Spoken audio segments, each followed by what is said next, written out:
السلام عليكم ورحمة الله وبركاته. أهلا وسهلا بكم في فيديو جديد من قناة نيرسونوت.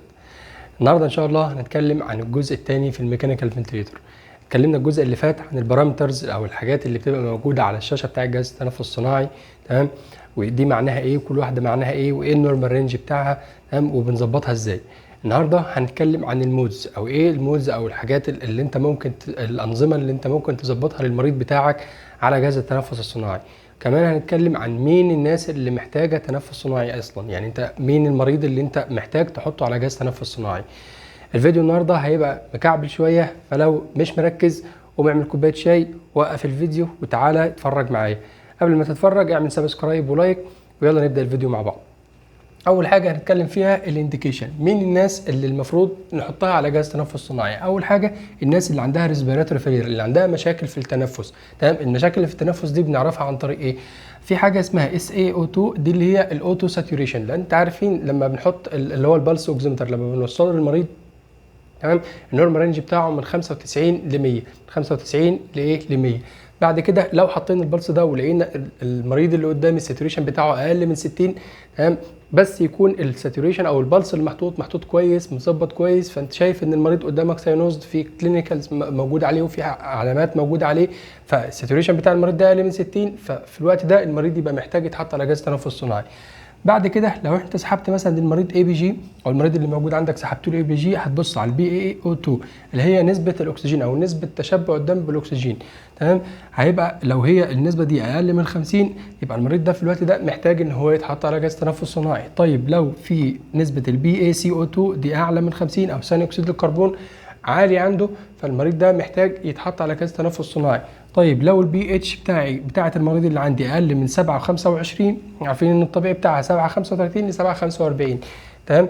لو هي اقل من 7.25 يبقى في الوقت ده هيبقى محتاج برضو اوصل المريض بجهاز تنفس صناعي. طبعا القرار في الحاجات دي كلها بيرجع للدكتور اللي معاك، ممكن الدكتور يكون شايف ان في انترفنشن تاني، لان المريض وانس ما يتحط على جهاز تنفس صناعي او يتركب له انبوبه القصبه الهوائيه، فالقرار في الفصل بتاعه هيبقى صعب، فممكن يكون الدكتور شايف ان هو ممكن نعوضه بحاجات تانية، ممكن نوصله بنون انفيزيف، لان احنا عارفين ان من اجهزه التنفس الصناعي بتتوصل بطريقتين. الطريقه الاولانيه نون انفيزيف اللي هي بتحط السباب او الماسك بتاع السباب خارجي، ما بيبقاش فيه انبوبه او بيبقى فيه تراكيستومي. في الطريقه الثانيه اللي هي انفيزيف، ان احنا بنحط انتراكيال تيوب او يبقى المريض مركب تراكيستومي اللي هو في الشق الحنجري، فبتوصل عن طريقهم الاثنين الايه جهاز التنفس الصناعي. فده الانفيزيف، والنون انفيزيف اللي هو الماسك، فاهم؟ فممكن يكون الدكتور بتاعك في الوقت ده شايف ان هو يتحط على النون انفيزيف هيرتاح، فاموره هتبقى كويسه، فنفصل على طول. طيب ايه الحاجات اللي بعد كده؟ الكاردياك ارست. لو المريض بتاعك ارست، وانس المريض ما ارست خلاص، هو في الوقت ده كل حاجه واقفه، كل الاورجنز واقفه، فمحتاج يتحط انتراكيال تيوب عشان خاطر تبدا تعمل امبول لحد ما المريض بتاعك يرجع. بعد كده توصل المريض بايه؟ بميكانيكال فنتليتور. لو المريض في كوما، المريض في ديب كوما، فالمريض في الوقت ده ما بيتنفسش او المريض بتاعك مش واعي، فبرضه المريض ده في الوقت محتاج يتحط على جهاز تنفس صناعي. لو تقيم الجلاس كوما سكيل اقل من 8، احنا عارفين الجلاس كوما سكيل بتاعنا المفروض 15 على 15 او السكور بتاعه من 15. طيب لو السكور بتاع المريض اللي عندي اقل من 8، ففي الوقت ده المريض برضه محتاج يتحط على جهاز تنفس صناعي. طيب لو المريض عنده اي نيورولوجيكال ديس اوردر، لو هو عنده اي مشكله في البرين ماشي مأثره على درجه الوعي بتاعته او خليها الجلاسكو بتاعه قليل، مثلا زي الستروك او هيموراجيك ستروك، او المريض مثلا عنده حاجه في السباينال كورد فخلت المريض يلوس الكونشس ليفل بتاعه، ففي الوقت ده هتبقى محتاج تحط المريض على ايه؟ على ميكانيكال فنتليتور. طيب لو المريض بتاعك اندر GA، مريض داخل عمليه هيعمل عمليه فهيتخدر تخدير كلي، عارفين ان في نوعين من التخدير، تخدير كلي وتخدير نصفي وتخدير موضعي. طبعا التخدير الكلي ده المريض بيبقى نايم تماما، فلازم في الوقت ده يكون محطوط له جهاز تنفس صناعي. التخدير النصفي ده بيبقى الجزء اللي تحت هو اللي نايم او الجزء اللي تحت هو اللي ما بيتحركش، بس المريض من فوق بيتحرك، ممكن نحط له سبورت اكسجين عادي. انما لو المريض على GA او متخدر تخدير كلي، ففي الوقت ده لازم نحط المريض على ايه؟ على جهاز تنفس صناعي. في حالات من الريسبيراتوري فيريال زي COPD اللي هو الكرونيك اوبستراكتيف بالمونري ديزيز، اللي هو المريض عنده مشكله في الايه في الرئه بتاعته فما بيتنفسش كويس، ففي الوقت ده المريض معظم الاوقات بيتحط على نون انفيزيف، الا لو الحاله ساءت قوي فبيتحط على ايه؟ على انفيزيف. بعد كده ARDS اللي هو Acute Respiratory Distress Syndrome، اللي هو في الوقت ده بيبقى اللنج بتاعه المريض قافله على بعضها او اللنج لازقه على بعضها، فبنحتاج نحط المريض في الوقت ده على جهاز تنفس صناعي. بخصوص الاي ار دي اس عندنا حاجه لازم نكون عارفينها. لو انت عندك مريض على اي ار دي اس، في الحاله دي المريض بيبقى محطوط على بيب عالي، او البيب بتاع المريض احنا قلنا المره اللي فاتت ان هو من 5 ل 10. البيب ده كميه الهواء اللي بتبقى داخل اللنج عشان تخلي اللنج طول الوقت مفتوح.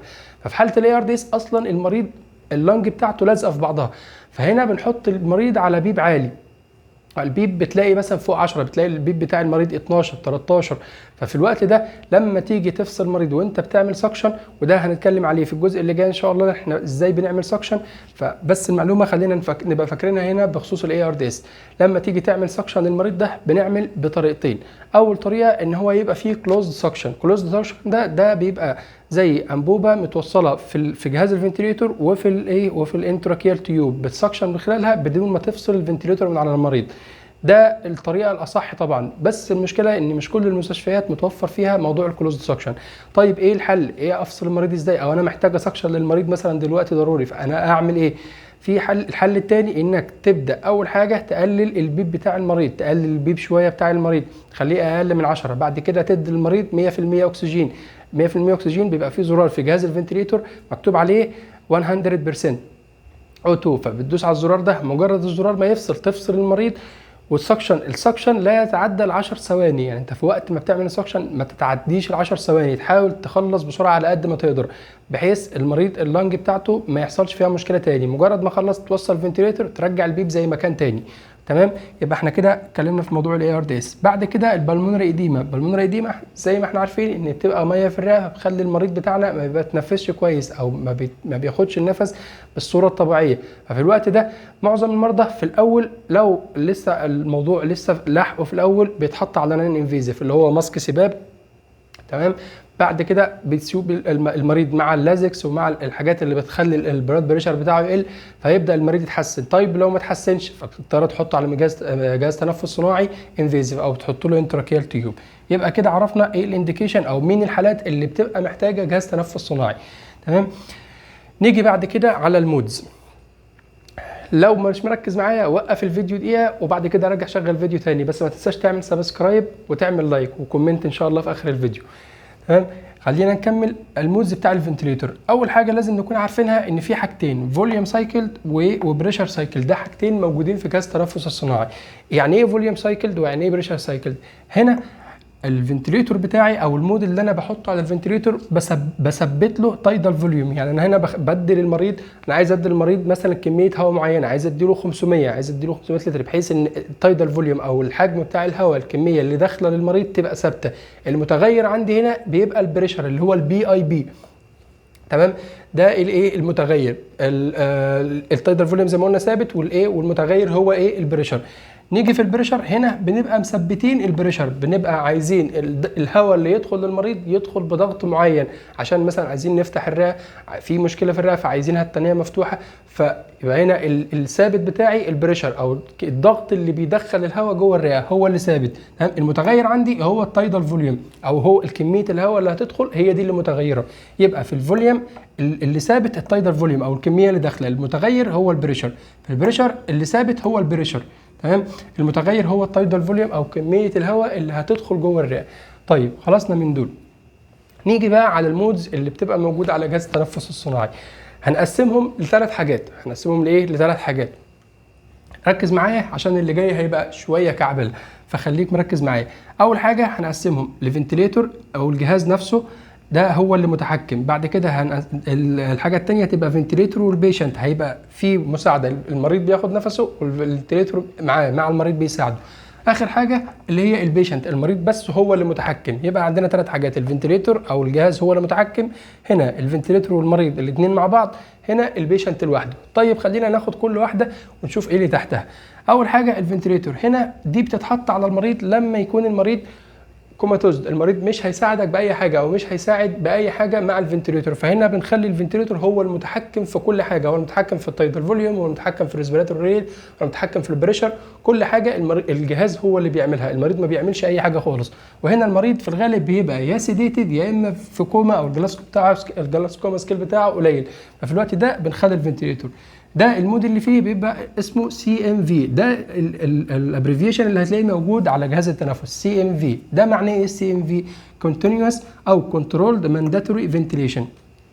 continuous او controlled الاثنين معناها ان في بريشر داخل او فوليوم داخل ثابت ما بيتغيرش. مانداتوري يعني اجباري ان المريض كده كده هياخده. فنتيليشن اللي هو انت كده كده حاطه على جهاز تنفس صناعي.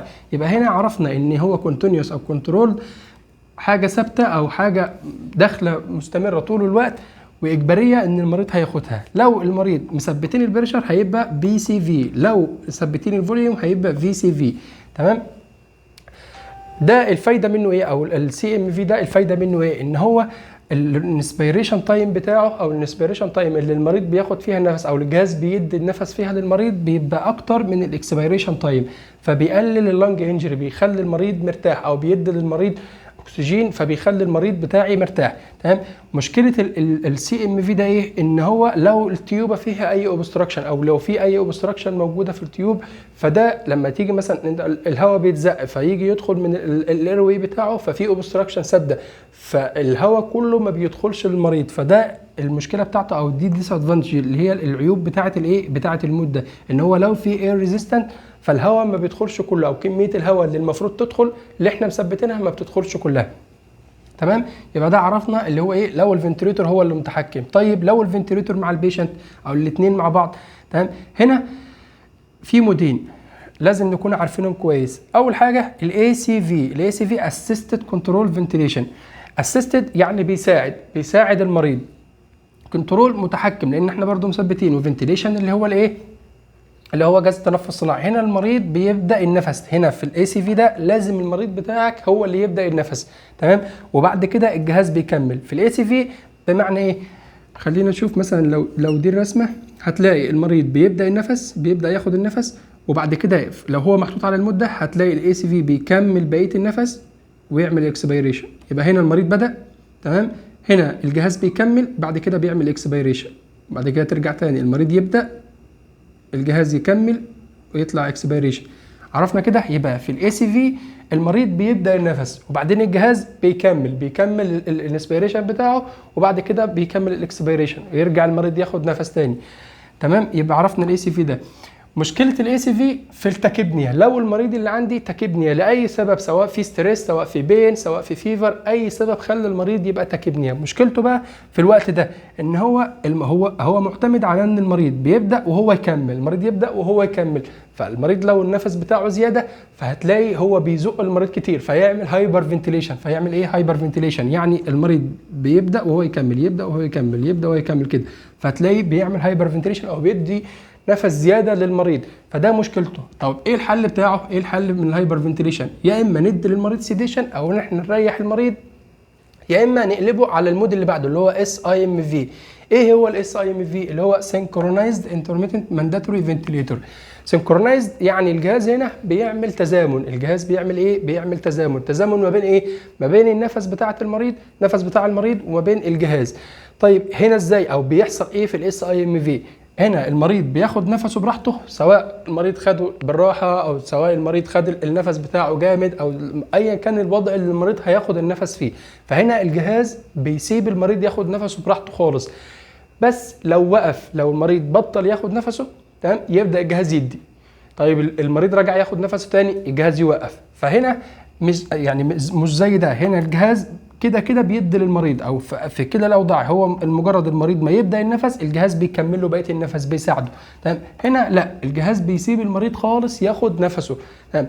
مجرد المريض ما يبدا ياخد نفسه او الجهاز يحس ان المريض بدا يوقف النفس او مش بياخد نفسه كويس، فيجي هو ايه؟ مكمل النفس او مدي نفس. بالمناسبه SIMV ده يعتبر افضل مود للويننج. لو انت عايز تفصل المريض من على الفنتريتور، بتبدا تحط المريض او المريض يبدا يتحط على SIMV، ان انت هنا بتدي فرصه للمريض ان هو يتنفس، ان هو ياخد نفسه سبونتينيوس، ياخد نفسه براحته. تمام. ولو وقف الجهاز بيبدا يديله. تمام. يبقى كده عرفنا الفنتليتور والبيشنت عباره عن ايه. طيب نيجي بقى للبيشنت او نيجي للمريض. في الحاله دي الجهاز هنا ما بيعملش اي حاجه، هنا المريض هو اللي لازم يتنفس، هو اللي لازم ياخد نفسه. هنا اول مود فيه اسمه BSV اللي هو بريشر سبورت فنتيليشن.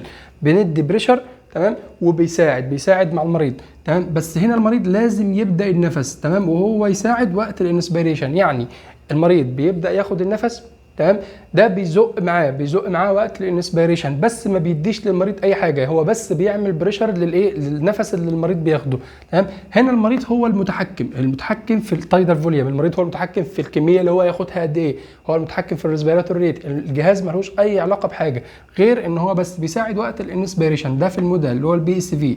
المود ده كمان في ناس كتير او دكاتره كتير بيفصلوا عليه، بيعمل ويننج للمريض عليه، تمام. وبعد ما خلصنا البي اس في نيجي بعد كده للاخر مودين اللي هو السباب والبايباب. السباب والبايباب يعتبروا الاثنين قريبين جدا من بعض. السباب ده معناه continuous positive airway pressure، تمام. ده معناه ان انا بدي continuous positive pressure، او انا بدي هواء طول الوقت خليه الاير واي بتاعي مفتوحه ومخليه اللونج بتاعتي مفتوحه. ففي الوقت ده ببدا امنع الكولابس، او امنع ان يبقى في كولابس او ان اللونج بتاعتي تقفل، وفي نفس الوقت بحسن الاكسجينيشن عن طريق ان انا طول الوقت ضاغط هواء هنا، تمام. البايباب ده باي ليفل بوزيتيف اير واي بريشر، تمام. ان هنا بدي وقت الانسبيريشن، هنا بدي في الاثنين، في الانسبيريشن وفي الاكسبيريشن، تمام. الفرق ما بين الاثنين دول ان هنا بيتاخد وقت في النون انفيزيف والانفيزيف. يعني لو انت المريض بتاعك مثلا سي او بي دي او المريض بتاعك بالمونري ايديما، ففي الوقت ده ممكن احط المريض بتاعي على نون انفيزيف سباب، ان انا ازود كميه الهواء اللي داخله، اعمل بريشر، اخلي اللنج طول الوقت مفتوحه، فحسن الاكسجينيشن بتاع المريض. او عن طريق الانتراكيال تيوب، لو المريض بتاعي مركب انتراكيال تيوب او مركب تراكيستومي وانا بفصل المريض، فده اخر ليفل، فاحط المريض بتاعي على سباب، اخلي المريض هو اللي يعتمد على نفسه في كل حاجه. فهنا السباب بيتحط بالطريقتين، نون انفيزيف وانفيزيف. هنا لا، هنا بس بيتحط نون انفيزيف، او بنخلي البايباب بيتحط بس بالطريقه اللي هي النون انفيزيف، عن طريق الماسك بس، تمام. الاثنين زي ما قلنا بيزودوا الهواء جوه الحويصلات الهوائيه، فبيخلي او بيمنع حدوث الكولابس، بيمنع ان اللنج تلزق في بعضها تاني. ففي الوقت ده بيزود الاكسجين عند المريض، فيحسن الاكسجينيشن بتاع المريض، فيظبط النفس، تمام. هنا البايباب يعني هو هنا في وقت الانسبيريشن بيبقى اسمه اي باب او اي بي اي بي، في وقت الاكسبيريشن اي باب اي بي اي بي. يبقى هو بيدي في الاثنين، في الانسبيريشن وفي الاكسبيريشن. الاثنين بيستخدمهم في حالات اوبستراكتيف سليب ابنيا، الناس اللي هي بيحصل لها توقف في النفس اثناء النوم. ناس كتير جدا بتلاقي عندها جهاز صغير كده محطوط جنبها وهو نايم، او الجهاز ده بيبقى محطوط بيتوصل نون انفيزيف عن طريق ماسك كده وهو نايم. ده اسمهم بيحصل لهم حاجه اسمها اوبستراكتيف سليب ابنيا، ان النفس بيتوقف، فبتلاقيه الدكتور بتاعه ماشي على سباب او بايباب. تلاقي الجهاز ده بيديله لو هو حالته صعبه شويه، فبتلاقيه حاطط له بايباب او بيستخدم البايباب بحيث ان هو يديله بريشر طول الوقت في الانسبيريشن وفي الاكسبيريشن. او في حالات السي او بي دي تلاقي السباب بيستخدم في حالات السي او بي دي، تمام. في حالات السي او بي دي بيبقى المريض بتاعي ممكن يعني النفس بتاعه ما يبقاش كويس وهو نايم، فبيبدا يحط الجهاز ده عشان نفسه يبدا يرتاح وهو نايم. وبكده الفيديو بتاعنا النهارده خلص. لو عجبكم الفيديو ما تنسوش تعملوا سبسكرايب وشير، وتكتب لي كومنت لو الفيديو عجبك. ولو محتاج اي فيديوهات تانية او اي نوعيه من الفيديوهات اكتبها لي تحت في الكومنتات، وان شاء الله باذن الله الفيديوهات الجايه تكون عنها. شكرا جزيلا.